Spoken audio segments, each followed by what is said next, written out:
Bagi penyimpan emas yang berilmu, tuan-puan, emas bukan sekadar pelaburan, tapi ianya lebih daripada itu.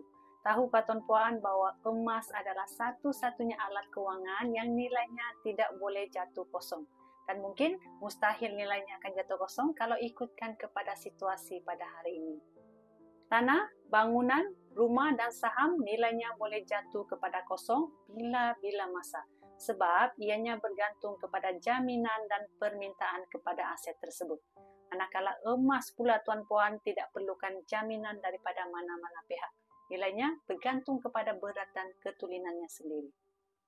Sebab itulah pakar-pakar kewangan seluruh dunia, tuan-puan, sarankan setiap orang supaya simpan sekurang-kurangnya 10% kekayaan kita dalam bentuk emas. Lagipun, untuk memiliki emas, kita tidak perlukan modal yang besar. Kita boleh mula kumpul kepingan kecil seperti Goldbar 1 gram ini dengan bajet sekitar RM600. Nak saya bimbing tuan-puan untuk mulakan simpanan emas bersama Public Gold? Klik sign up, saya bantu. Sebaiknya.